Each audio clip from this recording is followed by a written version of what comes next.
Also from my behalf, a very warm welcome here in the library. My name is Hilde van Kiel, and I'm the director of KU Leuven Libraries with an S. It's more than just one library, as I will explain you, but I do agree you are here in one of our most precious and most prestigious buildings that we have on behalf of the libraries. I'm also very pleased that it is this satellite meeting that is coming over here, as I'm an historian myself. So this is a group that my heart goes out very, very much. So very welcome to all of you. I hope you have a couple of very pleasant days here in Leuven and in the library, and that you will enjoy your visit and your stay here. I always start by I'm from Antwerp, and in Belgium they say that people from Antwerp have thick necks, that they are very self-conscious, which I'm not, but I always start by telling that the university has been founded in 1425. So in a couple of years, there will be the 600th year existence of the university, which is quite a long time. And I always compare ourselves to Oxford, which was founded around the same time. So you could compare the libraries to the Bodleian, but there are some hiccups on our part. That's where the comparison ends. We were founded around the same time, but the history goes a little bit different from the Bodleian libraries. There were, by the start of the university, 1425, there were diverse libraries all over Leuven, mainly at the offices of professors, as was by that time the normal procedure. The first time we have kind of a central library is 1636, and it was not here, but it was in the Hallen. And the Hallen is where currently the rectorate is. Maybe you will pay a visit to that. It's in the Naamsestraat, and it's also one of our most historical buildings of the university. But, of course, we are Flanders. We have been occupied by numerous countries, by numerous enemies that came over and took things away. And the first to pass by were the French in 1797, who took the collection away and put most of it in what is now the Royal Library of Belgium. So they have our oldest collection. But they also transported books to the National Library of France. So even there are still books from the old University of Leuven. The Dutch came by also, and they refounded the university as a state university in 1817. That's the time when we got all the books from the city of Leuven. So there were historical, very precious books that we received from the city as a restart for the university library. We became Catholic in 1835, by the time Belgium became independent, and we still had the major library in the Hallen in the Naamsestraat. The major event that happened for our library, and that's the reason why this building is here, is that the Germans also passed by, and Germans were educated for years that in Flanders you had to be very careful, because in Flanders there were snipers, and snipers were civilians shooting at military people, which was not allowed according to the military law at that time. And at a certain point there were troops, German troops, that came back from Antwerp, and troops that moved here from Leuven towards Antwerp. And somehow they shot at each other. But of course, in the German minds, immediately it said, these are the famous Flemish snipers. And as a revenge, they set fire to the entire city of Leuven. In the university archives, we have a map showing of all the houses that had been destroyed at that time. And one of the things they did deliberately, knowing what they did, was setting fire to the library in the Hallen. They set the library deliberately on fire because they wanted to show how strong they were. But it turned out completely differently. They destroyed the complete collection that we had, 1,000 manuscripts, 800 incunabula, 300,000 volumes. And this is what the library looked like before, and this is how she looked like afterwards. Nothing but nothing remained of the library or of its collection. These were pictures that were sent around the world. We have had last year an exhibition about the Japanese donation that we got because of what happened here. And we also showed that in the news flashes that showed up before you went to a movie in the 20s, early 20s, late 1918, after the Second World War. Even in Japan, pictures were shown of our library to show the destruction that happened here. Our books that remained, some of the burned books, we only have around 50 of them that are still there. Some of the burned books were put in glass casks, and we now call them Snow Whites, as whoever knows the tale of Snow White, who was also put in a glass cask.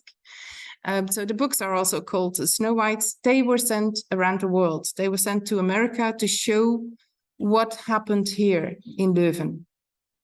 We're also, as a library, we're mentioned in the Treaty of Versailles, which signed a peace after the First World War. And we're, as a library, mentioned in there.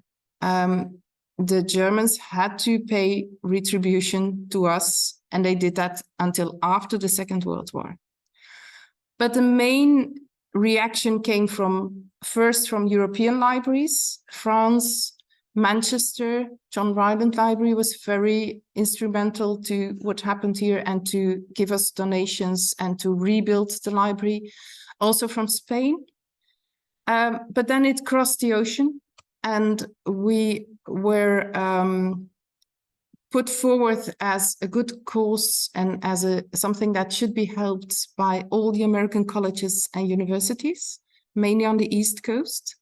So that's why you enter the library and you look at the outside of the building and the inside, you see all kind of names of colleges and universities engraved in the building.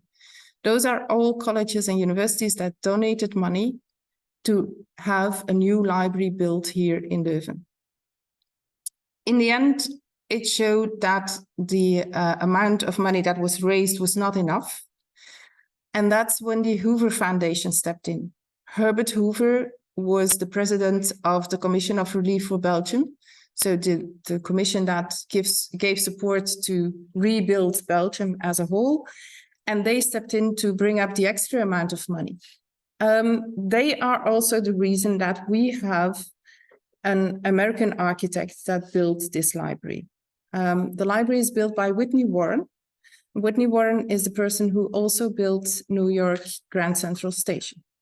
That also means that a lot of our archives are still in Columbia University, because that was the place where everything was collected and gathered to have the new library built here. And I think some of you might also go to Ghent University. If you have a look at their library, it's slightly younger than ours, but not much. But they had a very old Flemish architect. We had a very young American architect. They got a very modernist building. We got something that looks really historical, but actually is not yet 100 years old. That looks like a Flemish building, but is on an American scale, because you won't find any of the old Flemish building being that big as this library is. But it is it's a monument. It tells the story of what happened in the First World War. If you look around the building, if you look up at the roof outside, you will see, for example, the Japanese, it's a hound dog. Is that possible? No, it's a dog lion with a chrysanthemum on it. So up there, if you stand in front of the building, your left up, there's a Japanese coat of arms. There are British coat of arms. There are French coat of arms. So they're all up there. You will also see Montenegro. You will see some of the parties that were very important in the First World War that had different allies in the Second World War, but they are up there. So you can see a lot of animals, mythical things showing on the building. Everything that is standing upright, that is looking bright, were the good allies from the First World War. Everything that is laying down is being killed, are the animals representing the enemies of the First World War. So it's a huge monument telling about the history of the First World War. And that's still something really important for us. It is also still a very functional library. It works as a library, it functions. It works as a more classical library. We do not have a learning center inside this building. We have it elsewhere, but not here, because that's not what the building is suited for. But it also, of course, works as a reception room, as a place where people can gather, where we have more official activities going on. That also. So it's still a very important building for the university as well. The reason the Japanese signs are up there is because the then Crown Prince Hirohito visited also the library and the ruins of the library. He went back to Japan and he said we should do something for the Belgians and for Leuven. He wanted to give a huge collection, which he did. He had people buying collections all over Japan. And we have one of the most important Japanese collections from the Edo period here. It arrived here and the librarian thought, yeah, he had more or less the same problem as I had. He didn't understand Japanese. And there weren't much people by that time here that understood Japanese. Now, the Japanese people who collected the books, they knew that. And they collected books that had a lot of beautiful woodblock prints in it. So they're very, very much ornamented so that people at least could have a look at it.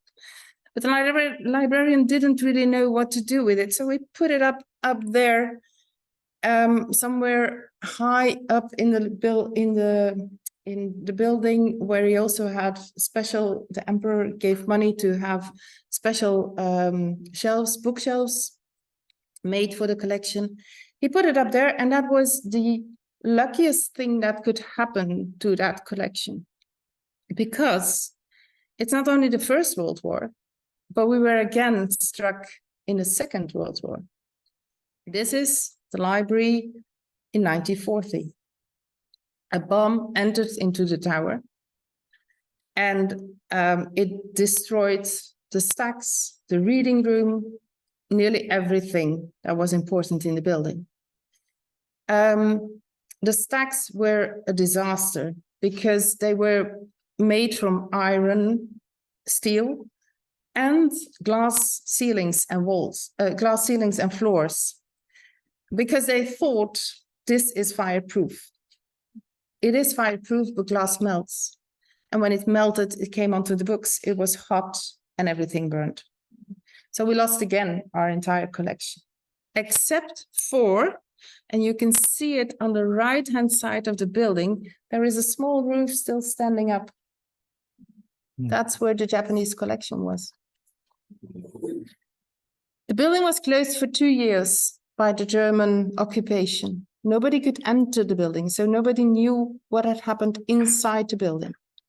The roof remained, and after 2 years they could go and search, and they found the Japanese collection completely intact.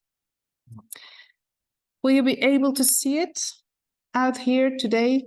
No, unfortunately, you're not. Because we ourselves did something. In the 60s, there was a lot of social uproar, but there was also the problem that, as you may have noticed, Leuven is a very tiny city. It is very small. And up to that point, until the 1920s, education in Belgium as a whole was in French. Now, I'm speaking Dutch. I'm from the Flemish part. And students started to struggle to make sure that they could get their teaching in their own language. So around the 25, people started teaching both French and Dutch, which meant that in the 60s, when the number of students was rising enormously because education became more social and people became cheaper, you could more easily go to the university. We had a problem here in Leuven because both parts of the university, the French-speaking and the Dutch-speaking, they both wanted to grow. But with such a small city, it was nearly impossible. On top of that, a lot of communitary problems. There was a lot of fights between the French-speaking, the Flemish-speaking. We had very severe riots, all the social problems. That altogether became a very political melting pot here in Leuven. There were 3 governments that fell because of the problem of Leuven University. In the end, the only decision they could take was say, okay, we're going to split up the university. The Flemish part will stay in Flanders, will stay where it is, but the French-speaking part, we will move it. And Belgium has an official language border. So they took the size of how far is Leuven from the language border, and we took it on the other side. There were fields, nothing. In the middle of the fields, they built an entirely new city, which is, if you translate it, it's Louvain-la-Neuve, but if you translate it to English, it's the new Leuven. So it's a new city that was built specifically for the French-speaking university. And the last decision they had to take is, what do we do with the library collections? They decided to divide them. So our collections were split between what was going to the French part and what was going to the Flemish-speaking part. Most of the collections only dated from after the Second World War, because a lot was burned. We got gifts again.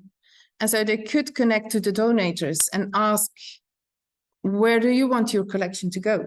Are you French-speaking, Flemish-speaking? Which part of the university do you want it to go? If that was not the case, it was divided by catalog number. So an entire serial, not the thing that you hear sometimes, not number 1, number 2 of a serial was divided. No, the catalog numbers were divided. The uneven stayed here in Leuven. The even went to Louvain-la-Neuve. Of course, there were some special collections. The books in the glass cases were also divided. The parchment, the manuscript parcels that we have are also divided. The top part is here, the bottom part is over there in Louvain-la-Neuve. And of course, also the Japanese collection, they had to do something with that. At that moment, there was somebody who spoke Japanese who was French-speaking. So the collection moved over to Louvain-la-Neuve, and we still have the bookcases, which are, of course, very important, but I would have preferred to have the collection instead of the bookcases. But we have a very good connection with the colleagues from Louvain-la-Neuve. We do a lot of work together. And one of the things we do is digitize our collections to make sure that at least on the internet and for the outside world and for the researchers, our collections are united again. So also the Japanese collection is being digitized currently and will be fully available online. The benefit we have is because Belgium is a very strange country. If we work together with Louvain-la-Neuve, we can get grants because we're working with a foreign institution, which is Belgium just as we are, but that's the way Belgium works. This is what we are today. You do recognize the building where you're in, which is completely rebuilt after the Second World War. But we also have other historical buildings. As you can see on the top left, it's an old monastery that belonged to the Dukes of Arenberg. That is part of the castle of Arenberg in Heverlee. And it is Rafael Moneo, a Spanish architect, who did the extension for that library. We also have in the middle down here, you see our first learning center, which has quite special furniture because it is also in a historical place. It's our old pharmacy institute. And it was protected, as is this library and as is the Arenberg library. But also some of the furniture was protected, so we couldn't remove it. So students are now studying at the old lab spaces from the pharmaceutical students, which they do like very much. They like the building, they like it out there. And we have we have the Moritz Saber Library, which has the most precious collections and the most extensive precious collection that we have within KU Leuven Libraries. So a lot of different things going on currently in our libraries.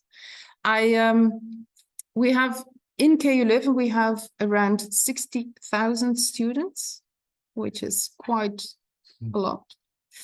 And we're not only here in Leuven, but we're throughout Flanders, which is different from all the other universities in Belgium.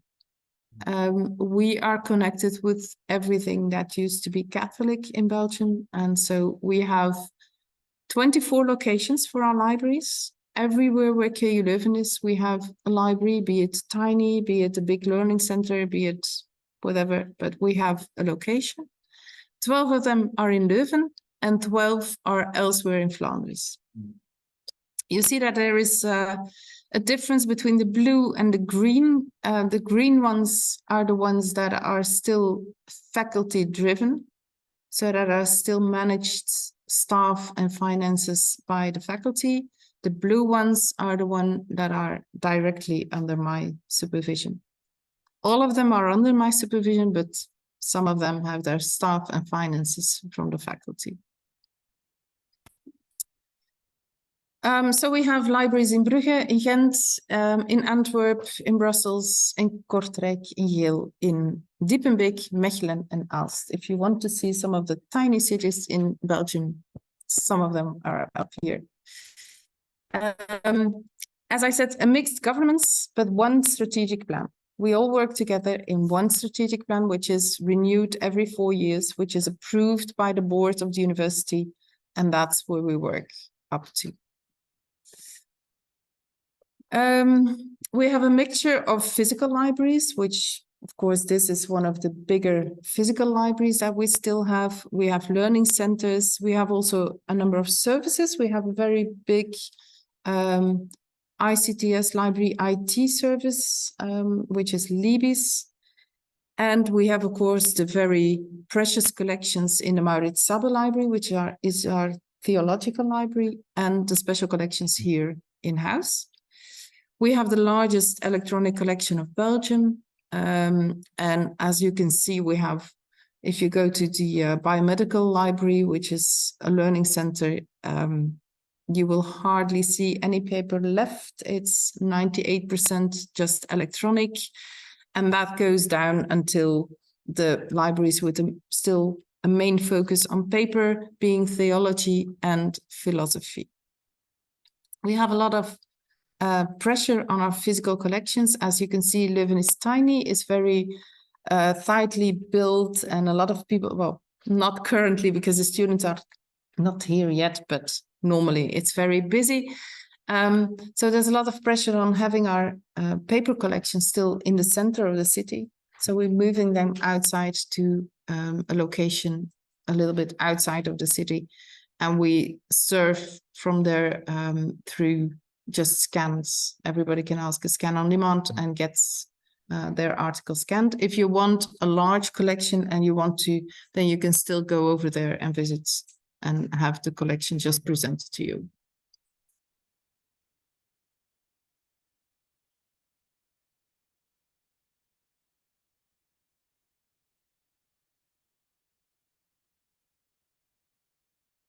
We have around 3,500,000 items in our catalog.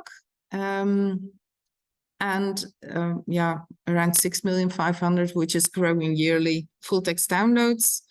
We have a total of 5,000 seats in our library, which was by that time 52,000. We're around 60,000 students now. I have a little bit more than 200 staff, which is not that much for the number of libraries we have. And my collection budget is around 11 million euros on a yearly basis. A lot of which, of course, goes to Elsevier and the other big bad wolves out there. I've nearly spent my time. It's okay, it's okay. Okay. This is our strategic plan for the upcoming 4 years. We're now in the middle of it. We started 2022 and we're running up to 2025. A large focus, of course, as I guess most of the libraries have, on open science. We have quite an extensive staff doing research data management and support for the research data management, but also open access. We refuse up to now to do any transformative agreements. We only work green and work with other publishers. We have a fair open access fund that is managed by the library to give support to non-commercial open access activities. And for the plan that is currently running, we still have the Radar repository. So we have built our own repository for research data because we wanted to prevent that our researchers did the same as they did with their articles. So we wanted to keep the data inside the university, or at least under the supervision of the university, instead of giving it all to the publishers who then could resell it to us on a commercial value. And we're currently looking very much at open educational resources, what should happen over there, and how can we as a library be involved. Same goes for citizen science, which is something we're still struggling with. We want to be involved, but we don't exactly know how to be involved and how to reach out to the researchers that are doing citizen science. Our second focus is on our heritage collections. We have very extensive heritage collections, and the main strategic thing that's going to happen there is that we have an agreement with Google Books, and we will start sending our first shipment in November to Google Books, and to make sure that our books are scanned over there. They will scan in 2 years an amount that we would have been working for 99 years on it to have it scanned. We have a very top-notch digital lab here in our house that does they are part of the research on digitization, but they're also doing our really top books. They are scanning that, but they don't do mass digitization. So that's what Google will do for us. The reason is we want to make sure that our heritage collections are visible, that they're out there, that they're used by students, by researchers, and that they're not just kept in our vaults as precious things, which of course they are, but they should be used both by researchers, by students, and whoever wants to visit them. Very important for our university management is the third space idea. We have learning centers, but we think as a library we can go a little bit further than that, and we can become the third space for students. being their first space, being home or the dorms where they live. The second space being the places where they get their education officially, the aulas, the lecture rooms. And the third space is a space somewhere in between, where they can work together, where they can live together, but where they also have social interaction. Through Corona, we've noticed that we were one of the most important places for students' well-being. They were really asking to be able to come to the libraries, to work together and to have support from each other. So that's what we think a third space should be. We are currently building a new library learning center in Antwerp. We will start building in Ghent, and we will have a refurbishment of a very precious building in Brussels as well. So there are a number of things going to happen. I will be more of an architect than a library manager, but I'm not complaining about that. And the other 3 points are the collections. It's more than just the heritage collections. We're also concerned about what is happening with the open access collections out there. Are they sustainable? How can we support them to be sustainable? How can we make sure that the more open access that comes there, how do our collection experts have to change their behavior? Because it's not just a list and pick out what you want to buy, but it's making it accessible, making it known, making sure people know what's out there. And of course, we still have a big concern about the physical collections that we still have and that we have to keep for quite a number of years. Apart from the heritage collections, how are we going to do that? Where are we going to put them? How can we manage them? And how are we going to make sure that they have the right locations? As you can imagine, this building is, of course, a wonderful building, but it's not the most climatized building. So yeah, some of our collections we are a bit worried about that they are still here in the building and that they should be moved probably somewhere else. Because of Corona, we also knew that being digital and being out there and giving services on a digital way is also very important. So we transferred some of our services, but we want to do more than what we did up to now. Also the collections, that's partly been done by Google now, and providing the linked data to make sure that they are reachable and that they are findable. All of this, I said we had more than 200 FTE, and that we still have the mixed governance.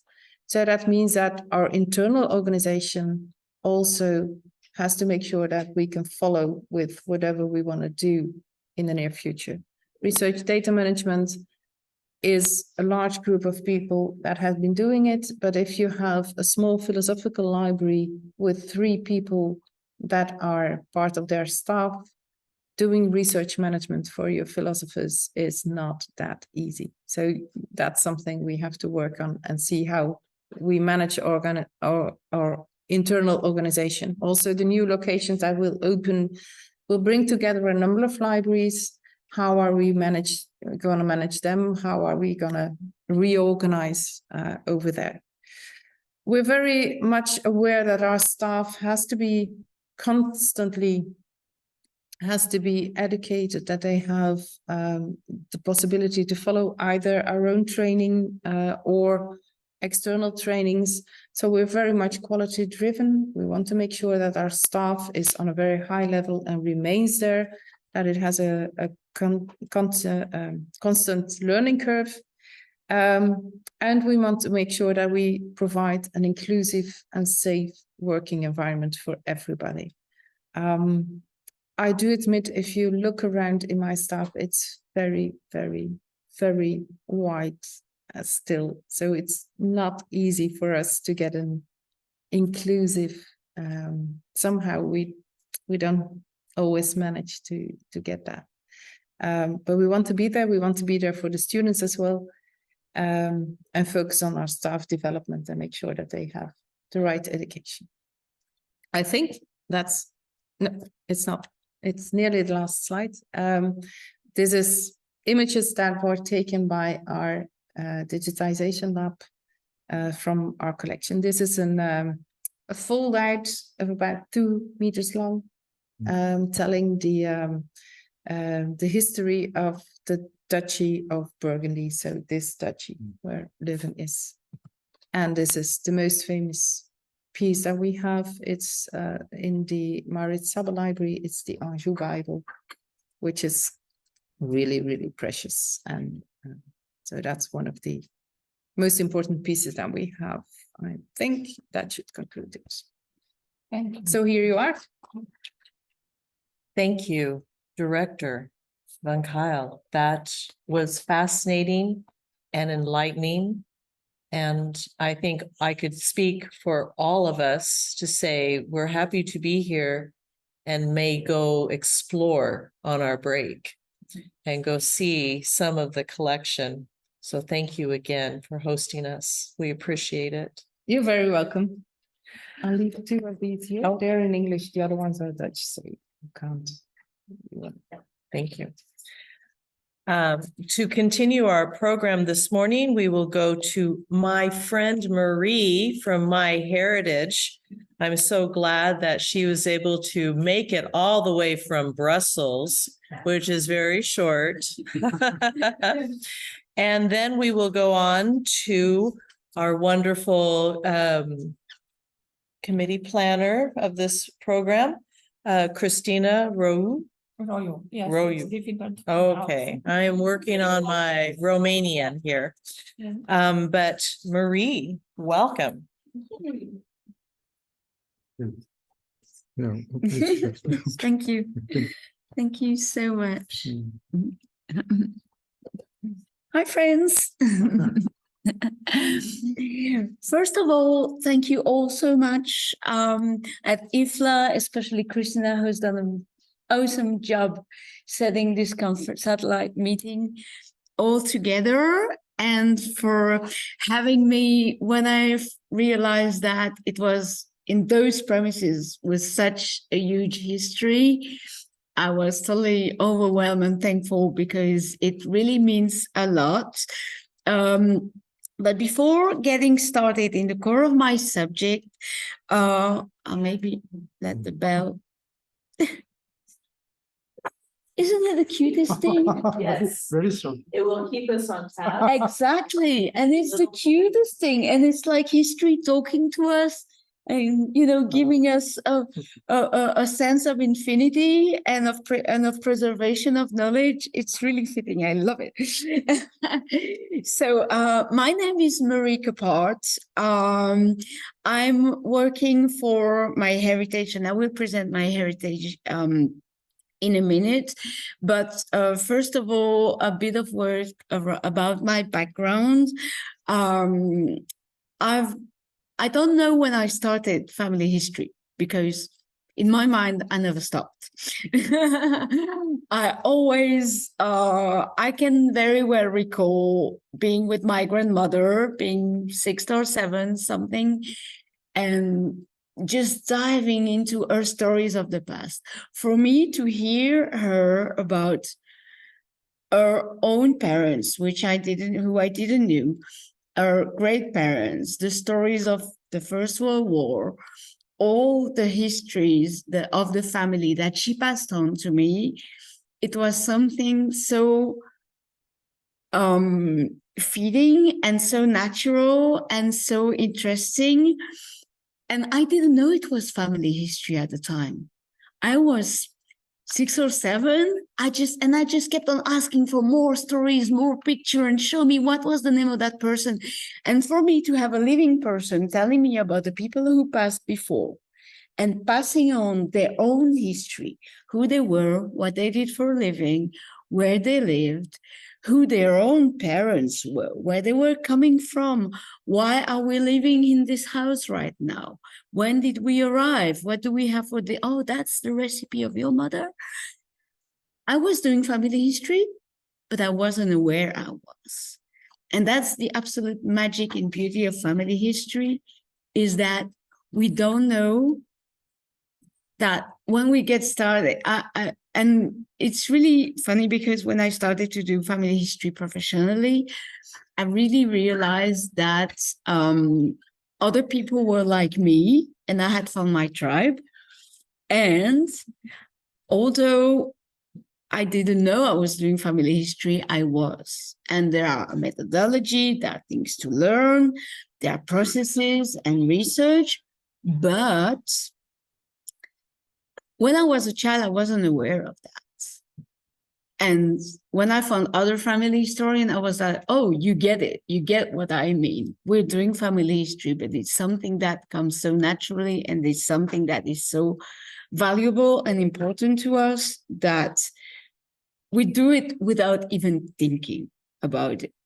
But of course, there's a field, it's a discipline. It's some people may object to this, but for me, it's a science in itself. It's maybe some of them will see it as a sub-science of history, others will see it as a sub-science of sociology, others will see it as a sub-science of other social or humanities disciplines. But for me, the importance of studying family history, passing on that knowledge to others, and making it so that others may understand how to not only research their family history through archives, collection, books, libraries, but also through oral traditions. Sometimes 1,000 years long tradition of studying family history. It's something very important, and it's something I'm a historian. There was nothing as far as family history formation and academics was concerned in Belgium at the time when I did my studies. The closest I got to family, because I never stopped after my grandmother got me started. And it's funny because there's one family secret that I only just found out some years ago, right before the pandemic, that got me thinking that maybe she got me started on family history on purpose. But I'll explain to that later. But the closest I got for family history in my education was to study history in university, a very classical formation, education, sadly not here in these beautiful premises, but it could have been, and to study history. And I remember very well at one session in my first years at university, one of my revered lecturer, who was really that summity at the time, and we were all like little students, totally impressed by him. And when we did a round to present ourselves, and I was, yes, I want to do family history. I want to pass on that knowledge. I want to structure that knowledge and cross it with historical disciplines and the more classical history studies, the bibliographies and the studies like that. And he stopped me like straight on, because the conception of family history, of course, there's been this inherited ancestor makers from the 18th century legacy image that stuck from basically around old nobles, mostly around France, stating that, if you pay that family historian, it will build your family tree, found your noble ancestors, and so that will get you social class entry to certain spaces that you wouldn't access to it if you didn't, show that you had a certain lineage. And that reputation stuck for a long, long time, even way into the 19th century, about how family historians were people who could, provide ancestors for a fee, a good fee, and then not very serious academical people. And that mentality stuck all the way through the 20th century. And even around the end of the Second World War, with with the Second World War ending, and some families wanted to protect, some ancient European, Western European families wanted to protect their names and to protect their lineage and their titles and to, clean a bit of the who was who. They settled the most old family history societies in Belgium were the one to protect the aristocracy. And so there was still this old school and old touch side to family history, which was a bit moved by the 3 decades of the golden decades of the 50s, 60s, and 70s, when tourism and democracy of culture and history and local history stood on, and more democracy in society became open, and then societies from the people starting to gather information about their own ancestors and their own family, and who were not in the aristocracy, started to bloom. And it was a crossover with local tourism and local history and knowledge. And those the old societies, the old mentality, and the new democratized societies, genealogical societies, grew up along together. But the imago in the lecturers, in the academic world, was still very much of the ancient thing. And back to my revered lecturer, he stopped me straight when I talked about family history. And in my mind, I was looking up to everything that was being done mostly in the States. And in my mind, I really had the idea of, what family history was all about, and the purpose, the social and also spiritual, but also personal and local historical side to it. And my lecturer stopped me and he said, "Miss, we are not here to do a senior citizen hobby. Don't come with your family history thing in my class, never again."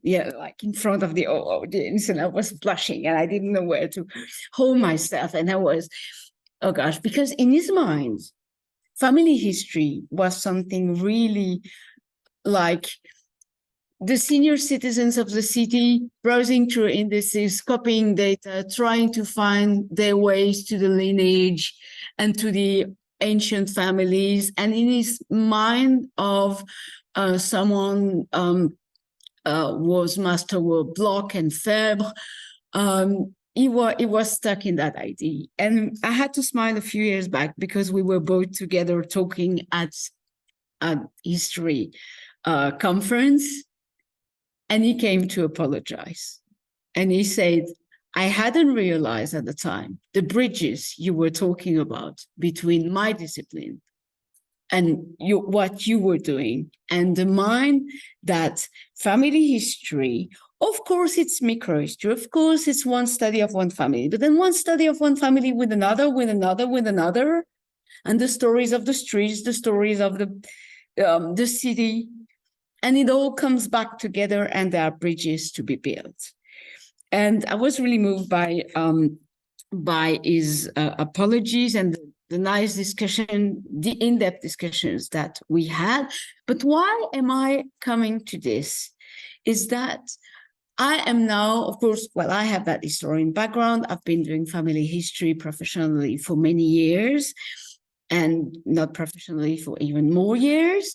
And I've been working with MyHeritage, which is the biggest family history company in Europe, for 2 years now as the country manager, as we call it. It's not like really a nice term, but there we go. Country manager as for Belgium and France and the French-speaking countries as a whole, Canada, Switzerland also. And what's been fascinating me and what I really wanted to address to you today was the importance of building bridges. Ever since that moment when I realized that my lecturer probably didn't get my point, because he didn't really know about family history. He had his idea, his point of view, and he closed the door, and I closed the door as well, because as a student, you do not, like contradict the master, and you're a bit shy. But there are many bridges to be built between the disciplines, between the academical world, the institution, the libraries, and also the I was about to say so-called, but the commercials institution. And yes, of course, the commercials institutions are, we are there with a purpose. Of course, we do have subscriptions. We do have services that we offer, but don't we all? When we go to the baker and we ask for bread, we could have, go and bake our bread at home as well. It will maybe, taste less better. It will maybe take you more time. You will have like flour all over the kitchen, and you don't want that, because, you don't want your hands. You don't have the time to wait 2 hours by the oven for the bread to bake. And it's a bit what we do with MyHeritage. And in a time, especially now, building bridges is important. But in the time that knowledge is so much at the risk of many perils. We've got a war 2 hours from here. We've got climate problems. We've got a lot of knowledge, all values that are being overturned by superficial, viral, of somebody shaking, dancing on social media can get 3 million, 4 million people views. And we've got so many knowledge to preserve. And that knowledge was destroyed in August 14, as Luther said, by the Uhlans. And this is the knowledge we must all protect. And we must all have that supreme goal, however our means, however our different our missions, and our missions are all different. We are all different people, we are all different countries, we are all different organizations. Our personal goals may be not exactly the same as the neighbor, but we have that common ground that we need to work on, and we need to preserve, and we need to, instead of just pointing, like I'm very sorry for him, but my lecturer did, pointing at me like, miss, I don't want to hear about that, do not come to me with that in class. Instead of questioning me, instead of saying, what is family history for you? Or, what do you find in family history? What are you in class right now in the history when your thing is family history? And then we could have opened the discussion, the debate, and start on with that. And so it's important that we need to work and find our common ground. And also suffering the way Leuven did in 14 and in the Second World War also rings a bell with the suffering of everything that happened with the Holocaust and World War II and the foundation of Israel. And the reason that I'm bringing this up right now is because MyHeritage is an Israeli company, and the founder of MyHeritage, Gilad Jafet, who founded MyHeritage in 2003, was, like me, that kid who got fascinated and soaked in family history. He comes from a family that, I'm going to shorten the story, but built Israel, ministers, academics, and stuff like that. And every children in Israel in class, the last year of primary, I think, they have to do this family history project. And they have to build their own family tree and question. And he just soaked into it exactly the way that I did on my side with my grandmother. And he never stopped. And at some point, he was okay, doing my own family history is awesome. I'm making so much great discoveries, and he's still making discoveries right now. That's the best part of it, is that last Roots Tech, when we all met back in February, Gilad told us the story of how, you know, a typo in a research in an index led him to find a side of his father history that he never knew about and records he never knew about. So that's the beauty, is that it's never ending. But at some point he said, okay, it's not enough me discovering my own family and writing it and making it available. I want other people to also join, to also learn, to also discover how beautiful it is to have a family history and to make discoveries and learning, because we also make people from the past live through our research and through showcasing our research. And so in 2003, he set up MyHeritage in his little farmhouse in Net Anarat. I always pronounce it wrong, but Net Anarat is his little farmhouse, just him and an assistant, and then a second assistant, and then a third assistant. And it leads us to MyHeritage of now, who is the first genealogy company in Europe, one of the biggest genealogy in the world. We've got people from all over the world. We got an office in the States. We've got representative in a lot of countries.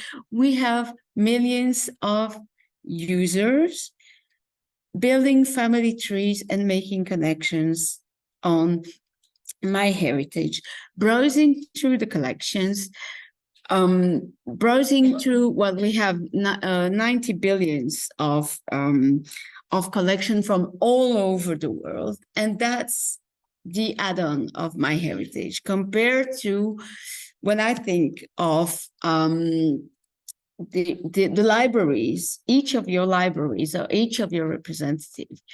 Of course, you are very proud of your libraries, and you must be, and you must protect your collection. And I'm very sad that Lud is not here to listen to this, because I would have loved to exchange about this, because of course, libraries have mission of preservation, of sharing, and of showcasing their collection and making those collections available to the world. And of course, there are many things and many debates to have about how those preservation, sharing, and showcasing and access can be done. And by all means, we all need to, as I was saying, that our supreme goal is to preserve knowledge and to make it that the most people possible can gain access to that knowledge. And with that in mind, we really, as well as the companies, the commercial companies, it's not just MyHeritage, there are other companies as well. But, and the more academical, institutional world, we first need to agree, but I think we do all agree on the fact that we have that supreme goal of preserving knowledge and of sharing it with the world, whatever our reasons behind it. And from there, we must learn to, MyHeritage also have, by the way, a lot of genetic data and biology, which is something that sometimes will contradict written sources that may be found in libraries. But we first identify all actors in presence, not to leave anyone out, and identify, and I will add, acknowledge as well. Welcome the connections. Welcome the other that is coming from another institution. And it's a two-way street. It really is. Because I know that sometimes and often, and it's not only towards MyHeritage, often the commercial companies have that big, bad wolf sticker on the forehead saying like, yeah, they only here for the money and they only want to see, what's coming from, and they only want to be profitable. show me a company that doesn't want to be profitable. I'll wait. Everybody wants to, because being profitable is also being a way of preserving for the future and making sure that your endeavors will live on, and that more and more people will benefit from it in the end. And of course, it's a service. And of course, service means maintaining, just as in a library as well. And maintaining means means and finance, true. But there's this whole aspect of goodwill to it. And on MyHeritage, something that Gilad often says and that I really love is that we do not only do well, which means, providing a crossroad for researchers. 5 minutes? Okay. But we do good. So we also are joining efforts with projects of cemeteries, preservations, school projects, all kind of pro bono, projects that we also help adoptees to find their roots. And we, as far as libraries are concerned, yes, it's a crossroad. It really is. As institution, commercial institution, archives, public, media, it's all a crossroad. We are all meeting and we are all listen to each other both ways, because, commercials have that big bad wall of stickers, but often also commercial companies, and don't tell my bosses I've said this, but commercial companies sometimes, are impatient towards institutions who don't really work sometimes at the same pace and timing that we do, because the means are different. Luther was telling us, and I'm really sorry again that she's not, she was telling us about her 5 years plans of development. It may not maybe all timing, but somewhere along the way, there should be ways to talk and find from each other, learning from each other, learning from our respective mission. We have, at MyHeritage, we have a version of MyHeritage, which is available for libraries to use. It's called a library edition, very boringly, but it allows library readers to go online in the reading rooms and make research in the collection that may not be in the library that they are there right now, but who may give references and help for their research where they are connecting, or maybe, name a reference, find a newspaper collection. A lot of the references in that library edition goes about the millions of newspapers archived. Not all libraries are windows to the world through knowledge, but not all libraries will have physically or even digitally, access to some titles, some newspaper collections.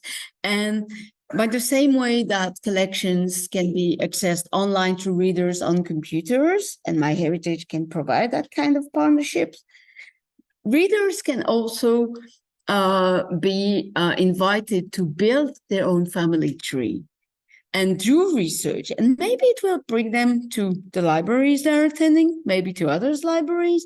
Maybe it will broaden their world. So we have this very nice, we must identify ourselves as actors, find our common ground and work on those common grounds. And leaving alone or stereotypes or whatever we think of the others, or maybe acknowledge the fact that the others is not working on the same direct goals or on the same timing or on the same budget as we do, but always keeping in mind the supreme goal of preserving knowledge.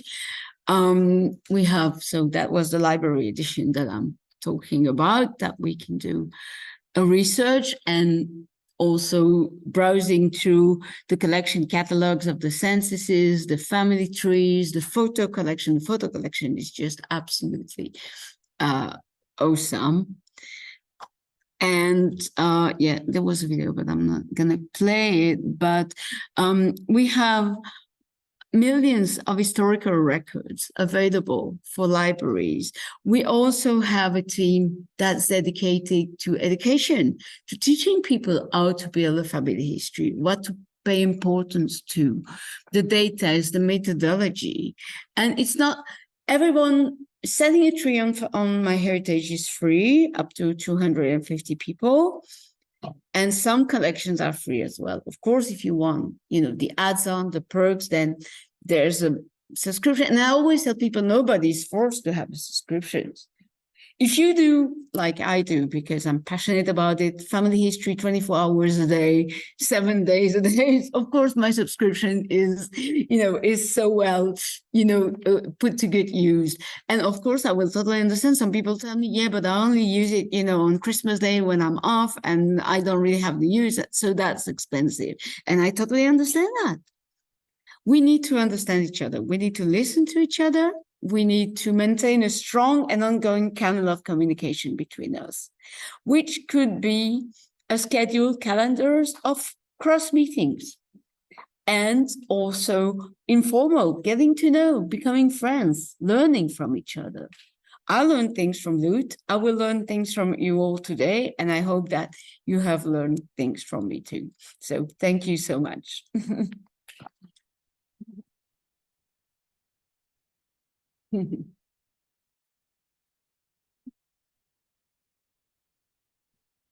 I hope everyone here will take a moment to be able to get to know Marie.